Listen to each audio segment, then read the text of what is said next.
हम सभी जानते हैं कि व्यक्ति का मन बहुत चंचल होता है। यही कारण है कि मन अशांत रहता है और कई तरह के सवालों का जन्म भी अशांत मन के कारण ही होता है। यदि आप जीवन में शांति चाहते हैं तो इसके लिए जरूरी है मन को शांत करना।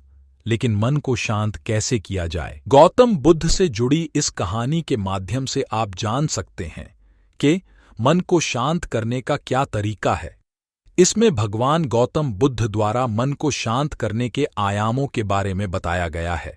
जानते हैं इस कहानी के बारे में जिससे आपका जीवन बदल जाएगा। मन को शांत करने की कहानी। एक बार एक लड़का गौतम बुद्ध के पास जाकर कहता है, मेरे जीवन में बहुत अशांति है, कृपा करके आप मेरा मार्गदर्शन कीजिए जिससे कि मैं इस अशांति से छुटकारा पा सकूं।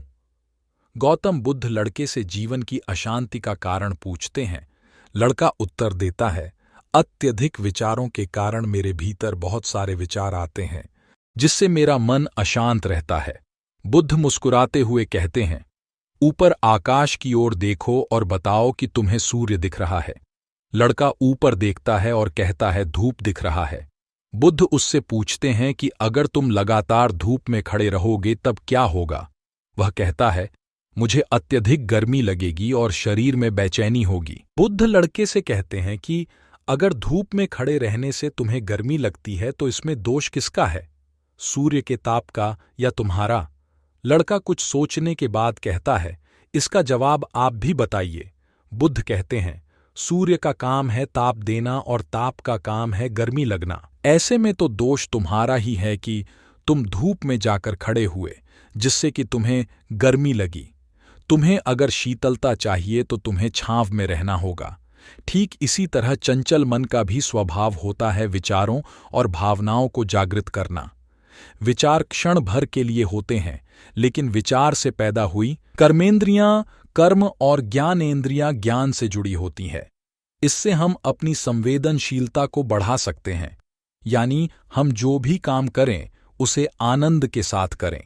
मन के आयाम से हटकर तन के आयाम पर जाने से ही तुम्हारा चित्त शांत होगा। ऐसा करने से तुम मन के आयाम से हटकर शरीर के आयाम पर आ जाओगे, ठीक उसी तरह जैसे तुम धूप से हटकर छांव में आ सकते थे। मन के आयाम से हटने पर तुम्हारी जागरूकता तन पर आ जाएगी। जब तुम तन के आयाम पर काम करोगे तब तुम्हारा चित्त शांत होगा। इसलिए हर काम को तन के आयाम पर करने से मन स्वतः शांत हो जाता है। अपने मन के विचार और भावना को नहीं बल्कि सुर को सुनो, लड़का बुद्ध से कहता है। अपने भीतर के सुर को कैसे सुने?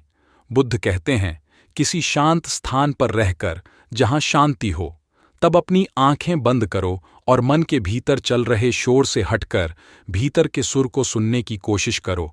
सुर निरंतर चलता रहता है, लेकिन बाहर के शोर के कारण तुम अपने मन के भीतर चल रहे सुर को नहीं सुन पाते हो। जब तुम अपने दोनों कानों को अपने हाथों से बंद कर दोगे तभी मन के सुर को सुन पाओगे। इस तरह तुम मन की अशांति से दूर हो जाओगे और तुम्हारा मन शांत हो जाएगा।